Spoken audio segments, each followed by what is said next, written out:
Hello guys, welcome back to my channel. So आज हम देखने वाले हैं problem number 1061 of LeetCode. So question है lexicographically smaller sticky oral string. So ये क्वेश्चन दिया है हमें। तो with in this video will going to see four thing. पहला होगा हमारा problem problem understanding, like problem क्या है क्या नहीं है। तो प्रॉब्लम अंडरस्टैंडिंग हम देख लेंगे पहले, प्रॉब्लम को कैसे गो थ्रू करना है। सेकंड जो चीज हम देखेंगे वो होगा इसका इंट्यूशन, कि वह हमें प्रॉब्लम समझ में आ गया, then we can easily find कि हम क्या कर सकते हैं इस प्रॉब्लम को सॉल्व करने के लिए। सो वे देख लेंगे, इंट्यूशन और वे।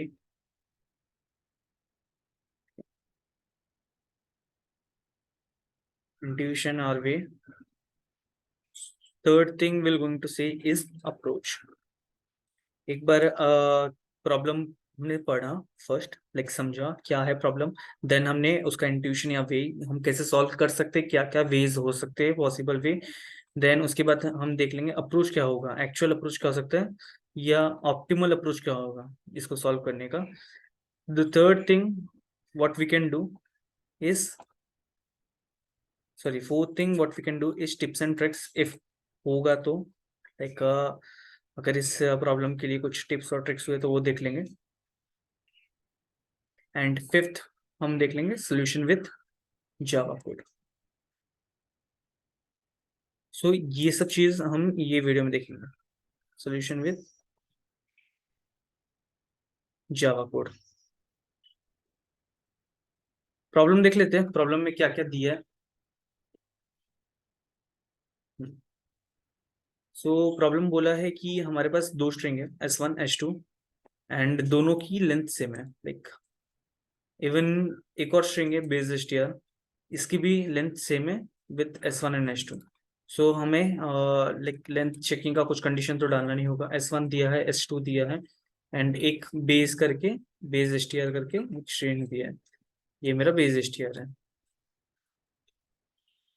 अब क्या बोला है क्वेश्चन में कि कोई भी दो string like S1 and S2 में जो तो दो स्ट्रिंग दिए हमें, वो दोनों स्ट्रिंग के कैरेक्टर्स इक्विवेलेंट हो गए फॉर गिवन इंडेक्स। लाइक अगर मैं इंडेक्स 0 की बात करूं, तो इंडेक्स 0 पे जो P था मेरा, पार्कर था एंड मॉरिस था, तो पार्कर का P is equivalent to M। So P is equal to M हो गया, then A is equal to O हो गया, R is equal to R हो गया, K is equal to R हो गया, E is equal to I and R is equal to S।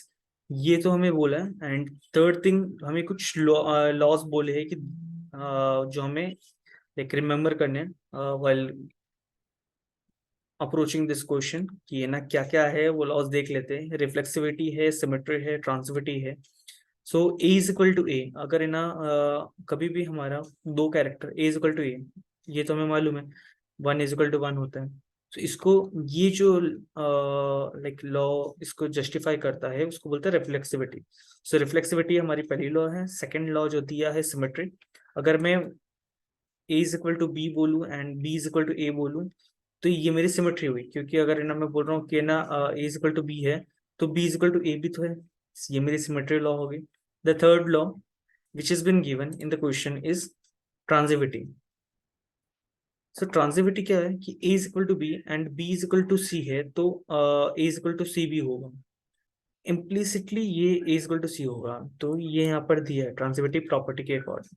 सो ये तीन प्रॉपर्टी दिया एंड बोला है कि वो हमें like we need to keep this property in mind while approaching this question। and ये S1 S2 एंड बेस करके बेस स्टेयर करके तीन स्ट्रिंग दी थी। तो P इक्वल टू M है, और अगर मैं लिखूं यहाँ पर तो मेरा पहली लॉ के हिसाब से लाइक पहली प्रॉपर्टी के अकॉर्डिंगली रिफ्लेक्सिविटी के, मेरा P इक्वल टू P भी होगा। तो ये रिफ्लेक्सिविटी होगी, ये मेरी रिफ्लेक्सिविटी होगी। And P equal to M होगा, ये मेरी सिमेट्री हो गया। और M इक्वल टू P भी होगा, M इक्वल टू P भी हो गया, सिमेट्री प्रॉपर्टी भी होगी। सेकंड जो दिया है वो है E is equal to O, तो A is equal to O है तो O is equal to A भी होगा, सिमेट्री प्रॉपर्टी। अगर मेरा A is equal to O है तो O is equal to A भी मैं बोल सकता हूँ, ये सिमेट्री प्रॉपर्टी। तो मैं क्या करूंगा ना, एडजेसेंसी मैट्रिक्स टाइप का कुछ बना लूंगा। सो मैंने एक एडजेसेंसी मैट्रिक्स बना लिया यहाँ पर, जहाँ पर मैं ना सारे लाइक इक्विवेलेंट, लाइक इस तरह से मैं कहाँ जा सकता हूँ। अगर मैं इसको ना स्ट्रिंग की तरफ से देखूँ ना, तो एक ही कैरेक्टर को मुझे उसको ये लिस्ट डाउन करना पड़ेगा, एंड लिस्ट डाउन करने के लिए हमें कुछ एडजस्ट बनाने पड़ेंगे। लाइक पी है जो लाइक ओ और ए दोनों के बीच में अगर मेरे को कुछ ये करना है, मैपिंग करनी है कि ओ इज इक्वल टू ए होना चाहिए और ए इज इक्वल टू ओ होना चाहिए, लाइक अनडिरेक्टेड ग्राफ टाइप का होगा ये प्रॉब्लम, तो ये काफी इजीली हो जाएगा ये प्रॉब्लम सॉल्व। अगर एक बार हमने ये क्लिक हो गया माइंड में कि ये ना, हाँ चलो ये प्रॉब्लम अनडिरेक्टेड ग्राफ के थ्रू हम वे में सॉल्व कर सकते हैं। So P is equal to M, यानी कि पी और एम में कुछ तो रिलेशन था। लाइक पी में मैं पी पे हूँ तो मैं पी से एम भी जा सकता हूँ एंड एम से पी भी जा सकता हूँ, और एम से एम भी जा सकता हूँ एंड पी से पी भी जा सकता हूँ। यहाँ पर तीनों भी लाइक जो प्रॉपर्टी वो जस्टिफाई हो रही है। सो अगर ग्राफ का प्रॉब्लम है तो हम क्या करते थे, एडजेसेंसी मैट्रिक्स बनाते थे, एंड एडजेसेंसी मैट्रिक्स हम क्या करते थे, P P is equal to M, अगर है ना मेरा ये है P is equal to M यहाँ पर दिया है, दोनों सेम इंडेक्स पे है तो इक्विवेलेंट होंगे, एंड इक्विवेलेंट होंगे। हाँ, तो मैंने वजह से बोल रहा था कि P is equal to M है तो फिर M is equal to P भी हो गया ना। सो मैंने पी का जो ये था एडजेसेंसी लिस्ट था उसमें एम डाल दिया, एंड एम के जो एडजेसेंसी लिस्ट था उसमें पी भी डाल दिया। तो वैसे मैंने करके एक एडजेसेंसी मैट्रिक्स बना लिया, एंड एडजेसेंसी मैट्रिक्स एक बार बन गई तो बाद में हम क्या कर सकते हैं, यहाँ पर क्या गिवन है पता है ना, कि छोटे छोटे लिस्ट लाइक छोटे छोटे ट्री दी हुई है। अगर पी एम का अगर ये देखो तो पी और एम का ये हो गया रिलेशन, बाद में फिर ए और ओ का देखो तो ए और ओ, ए मेरा ओ है से लिंक्ड है, लाइक ए मेरा ओ से लिंक्ड है, एंड ये मैट्रिक एडजेसेंसी मैट्रिक्स से देख लेते हैं, ए मेरा ओ से लिंक्ड है और किसी से लिंक नहीं है, और ओ मेरा ए से लिंक्ड है, दैट्स इट। तो ये मेरा सेकंड एक ट्री बन गया, सब ट्री, या ग्राफ बोल दो। तो एक ग्राफ ये हो गया मेरे पास, सेकंड ग्राफ ये हो गया मेरे पास, थर्ड ग्राफ क्या है, अगर मैं थर्ड इंडेक्स को ट्रैवर्स करूँ तो R is equal to R बोला है, ठीक है। आर मेरा खुद से ही लिंक्ड है, ओके। उसके बाद बोला है कि K is link to R, okay. So K मेरा आर से लिंक्ड है। देन क्या बोला है कि E is link to E, like E is link to I. अभी आई तो अभी तक आया नहीं था एंड ई भी अभी तक आया नहीं था, तो ठीक है, आई है जो मेरा वो ई से लिंक्ड है, और ई मेरा आई से लिंक्ड है, ओके। एंड आर मेरा एस से लिंक्ड है, आर मेरा एस से भी लिंक्ड है। मैंने ये ऑलरेडी बना दिया था, लेट मी रिपीट, ओके। सो मेरे पास अब कितने छोटे छोटे ग्राफ हो गए, एक दो तीन एंड चार, चार छोटे छोटे ग्राफ्स हो गए। अभी मुझे क्या बोले ना कि जो गिवन स्ट्रिंग है like P A S E R parser, ये मुझे एक बेस एसटीआर करके एक दूसरे का स्ट्रिंग दिया है इस क्वेश्चन में। अभी मेरा आउटपुट क्या एक्सपेक्टेड है, मेक एक करके एक आउटपुट मेरे को चाहिए। अभी कैसे आ सकता है वो भी देख लेते हैं। अगर है ना मैं पहले वाले इस पे कैरेक्टर पे जाऊं, पी पे, पी वाला कौन सा ट्री है मेरा, पी वाला ये वाला ट्री आता है। यहाँ पर मेरा पी अगर मैं इसको रूट नोड कंसिडर करूँ तो पी और एम में दोनों में से मिनिमम क्या होगा मेरा, लाइक ये ट्री में मेरा मिनिमम कैरेक्टर क्या होगा, मिनिमम कैरेक्टर क्या होगा, मिनिमम कैरेक्टर मेरा एम होगा, क्योंकि A B C D E F G H I J K L M N O P Q R S T, अगर ऐसे हम लोग देख ले तो फिर याद है हम गाने से याद करते थे। सो एम मेरा क्या है, लाइक स्मॉलेस्ट कैरेक्टर है एज कम्पेयर टू पी। सो यहाँ पर मेरा एम आ गया उसका। बाद में फिर ए वाले, और ए कौन सा ट्री में लाइक करता है, ए मेरा सेकंड ट्री में था, ये वाले ट्री में था, ए और ओ का ये था। ये वाले ट्री में मेरा मिनिमम कैरेक्टर क्या होगा, ये वाले ट्री में मेरा मिनिमम कैरेक्टर ए हो जाएगा, क्योंकि ए मेरा पहला अल्फाबेट है। तो ये मेरा इसका मिनिमम ये वाला आ गया ए। अभी आर को अगर मैं रूट कंसिडर करूँ, आर एस एंड के, ये तीनों में मिनिमम क्या होगा, ये तीनों में मिनिमम होगा मेरा के, ठीक है। अगर मैं एस को कंसिडर करूं तो एस वापिस से ये वाला ट्री आता है, एंड ये वाला ट्री में हमारा क्या मिनिमम था, के मिनिमम था, तो ये वापिस से के आ गया। बाद में फिर ई है जो हमारा, ई कौन से इसमें आ रहा है, ई और आई ये फोर्थ वाले ट्री में आ रहा है, सब ट्री में।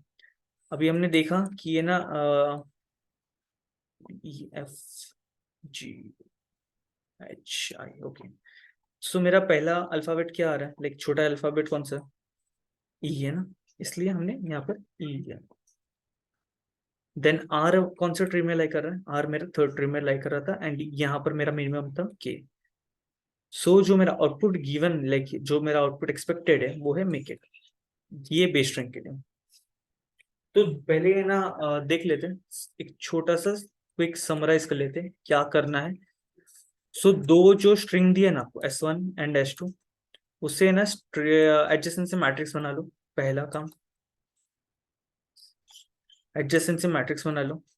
सेकंड ना क्या करो, जस्ट एक DFS लगा के उसका मेन कैरेक्टर निकाल दो for this particular index of base string जो दिया है। लाइक एक बार एडजेसेंसी मैट्रिक्स बन गई, मतलब मेरे पास सब ट्रीज रेडी है। सब ट्रीज रेडी है तो मैं क्या करूंगा, मैं ना बेस स्ट्रिंग को ट्रैवर्स करूंगा एक एक करके, इंडेक्स से ना गो थ्रू कर रहा हूँ। लाइक पहले इंडेक्स पे गया, पी देखा मैंने, पी को मैंने यहाँ पर रूट माना तो फिर पी के थ्रू मैं एम जा सकता हूँ, एम के थ्रू मैं पी जा सकता हूँ, मतलब दो ही कैरेक्टर है ना, मतलब पी और एम। और है ना मैं बेसिक सा DFS लगा दिया यहाँ पर। सो DFS के थ्रू मैं क्या निकाल सकता हूँ, इसका मिनिमम। लाइक हमें मालूम था कि है ना कोई भी ग्राफ का सम है, कुछ भी ग्राफ का सम आने दो, उसको है ना सॉल्व करने का सिर्फ दो ही वे है, इधर हम DFS लगा सकते हैं और एल्स हम BFS लगा सकते हैं। ये लगभग मैंने हर वीडियोस में बोले हैं कि कोई भी ग्राफ के या ट्री के सम को मोस्टली हम DFS BFS के थ्रू सॉल्व करते हैं, क्योंकि ये ना DFS और BFS दो ही अप्रोच है सारे नोट्स को विजिट करने के लिए। सो और हमें मिनिमम चाहिए तो सारे नोट्स को विजिट करना पड़ेगा उस जो भी ग्राफ या ट्री है, एंड उसको विजिट करने के बाद ही हम ये कर सकते हैं कि ये ना मिनिमम कैरेक्टर या मिनिमम इंटीजर हमारा क्या होगा। तो इसके थ्रू हमें जो यहाँ पर मिनिमम मिलेगा, ट्रैवर्स करने के बाद DFS लगा के वो मिनिमम को हम रिटर्न करवा देंगे, एंड रिटर्न करवा के हमारे जो फाइनल आंसर होगा उसमें हमने अपेंड करवा लिया एक करके। पहले M आया, बाद में फिर A आया, फिर K आया, फिर K आया, फिर E आया, फिर K आया, और at the like at last हम क्या कर देंगे, इसको रिटर्न करवा देंगे हमारे फाइनल आंसर को टू कंसोल। ये पूरा क्वेश्चन था। तो हम अभी इसका है ना कोड भी देख लेते हैं, Java code. Here it is. जैसे मैंने बोला था कि हमने सबसे पहले हमें क्या करना है, एडजेसेंसी मैट्रिक्स बनानी। सो मैंने यहाँ पर एडजेसेंसी मैट्रिक्स बना ली मैप के मदद से। Map of character and set of character मैंने लिया था एडजेसेंसी मैट्रिक्स बनाने के लिए, और मैंने दोनों भी लिंकेज को स्टोर किया है। लाइक अगर P के थ्रू M जा सकते हैं तो M के थ्रू P भी जा सकते हैं। दोनों भी पाथ को मैंने स्टोर करवा के रख लिया एडजेसेंसी मैट्रिक्स में। उसके बाद मैंने एक ब्लैंक आंसर करके एक ना स्ट्रिंग बना लिया, क्योंकि मुझे पता है इनिशियली मेरा आंसर क्या होगा, ब्लैंक होगा, लाइक कुछ नहीं मेरे आंसर में। अभी ये ना एक एक जब मैं ट्रैवर्स कर रहा हूँ, जो जो मेरे पास कैरेक्टर्स आ रहे हैं, पहले मेरे पास M आया था तो मैं इसको अपेंड करवा लूंगा अपने आंसर में। सो मैंने अपेंडिंग के लिए इनिशियली इसको ये किया था, ब्लैंक इनिशियलाइज किया था। उसके बाद मैं बेस STR पे जस्ट एक ट्रैवर्स कर रहा हूँ, लाइक लूप लगा दिया, for loop. And her time, क्योंकि ना मैं बार बार है ना विजिटेड में नहीं फंसना चाहता। लाइक अगर मैं P के थ्रू M गया, M के थ्रू वापस P, फिर P के थ्रू M, फिर M के थ्रू P, सो इन्फिनिट लूप में फंस के फायदा नहीं है मुझे। मुझे अपने आंसर जल्द से जल्द चाहिए, एंड उसके लिए मैंने एक विजिटेड एरे भी बना दिया यहाँ पर। विजिटेड एरे हम यूज करते हैं DFS में, कि है ना हम एक ही नोड को बार बार ट्रैवर्स ना करें, अदरवाइज हम फंस जाएंगे लूप में। इसको मैं मैक्सिमाइज कर लेता हूँ, हाँ। सो उसके बाद है ना जस्ट मैंने एक एरे बना लिया, बुलियन एरे। 26 का क्यों बनाया, क्योंकि है ना हमें मालूम है अल्फाबेट टोटल कितने होते हैं, स्मॉलेस्ट अल्फाबेट या इंग्लिश इसमें 26 होते हैं, लाइक इंग्लिश लेटर्स हमें सिर्फ लोअर केस को ही कंसिडर करना था, एंड वो 26 होते हैं, 26 ही होते हैं A to Z। तो मैंने एक विजिटेड नाम का एक एरे बना लिया और उसको इनिशियलाइज कर दिया फॉल्स से सारे को। मैं पहले तो लाइक अगर मैं देखूं, अगर मेरा रूट यहाँ पर है, तो मैंने अभी तक तो किसी को विजिट किया भी नहीं, तो इसलिए मैंने इनिशियलाइज करवा लिया सबको फॉल्स। उसके बाद जस्ट में एक हेल्पर फंक्शन बना दिया मैंने, एंड हेल्पर में मैं एडजेसेंसी मैट्रिक्स से वो डाल रहा हूँ। एंड जो भी रूट नोड पे मैं खड़ा हूँ, लाइक अगर मैं P पे हूँ या R पे हूँ, जो भी मेरा रूट नोड होगा, इसको हम लोग रूट नोड की तरह ट्रीट करेंगे। तो जो भी मेरा रूट नोड होगा उसको मैं पास करवा दूंगा यहाँ पर, एंड एक विजिटेड एड्रेस जो हमने बना के रखा था जस्ट, वो भी पास कर देंगे कि हम लूप में ना फंसे, हमें जल्द से जल्द आंसर मिल जाए। सो जैसे ही हम ये हेल्पर फंक्शन देख लेते हैं, एक बार हेल्पर फंक्शन का क्या है। जैसे एक बार हमने सारा ट्रैवर्स कर लिया, उसके बाद हम फाइनली क्या करेंगे, रिटर्न करवा देंगे आंसर। अब ये हेल्पर देख लेते हैं, हेल्पर क्या करेगा एंड इसका फंक्शनिंग कैसा था।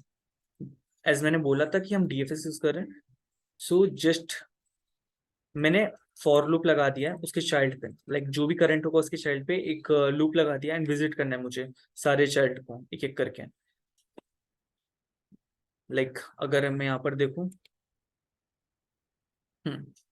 अगर मैं के टू आर जा रहा हूँ तो फिर मैं आर से एस एंड एस से आर के जा सकता हूँ। तो मैं क्या कर रहा हूँ, विजिट कर रहा हूँ डेप्थ फर्स्ट सर्च मैनर। सो ये मेरा डीएफएस अप्रोच था। एंड मुझे ये मेक श्योर करना है कि मैं विजिटेड एरिया को बार बार ना ट्रैवर्स करूँ, इसलिए मैंने यहाँ पर कर दिया कि अगर मैं विजिट नहीं किया हूँ तभी मैं आगे जाके विजिट करूंगा। एंड विजिट करूंगा तो मैं हेल्पर वापस से लगा दूंगा, लाइक रिकरेंस। तो यहाँ से मुझे चाइल्ड मिल जाएगा, उसका चाइल्ड का मिनिमम कैरेक्टर मिल गया। एंड चाइल्ड का मिनिमम कैरेक्टर को मैं कंपेयर करवा लूंगा हमारे करंट मिनिमम कैरेक्टर से। एंड इनिशियली अगर मैं कुछ भी बोलूँ, अगर मैं रूट पे यहाँ पर था, रूट पे यहाँ पर था तो मेरा मिनिमम क्या होगा अब तक। अगर मैं यहाँ पर ही हूँ, अभी तक मैंने इतना ही ट्रैवर्स किया है, तो अभी तक मेरा मिनिमम क्या है होगा, पी होगा। जब मैं इसको ट्रैवर्स करूंगा तब मुझे पता चलेगा ना कि हाँ ओके एम भी हो सकता है, तब जाके मैं मिनिमम को अपडेट करवाऊंगा। तो इसलिए मैंने पहले मिनिमम को इनिशियलाइज कर दिया था विथ करंट एंड बाद में मैंने अपडेट करवा के रख लिया। एंड ये मेरे को मेक श्योर करना पड़ा कि ये ना जो कंटेंट्स है, लाइक ये जो करंट वो नल ना हो, इसलिए मैंने एक इफ कंडीशन यहाँ पर डाली।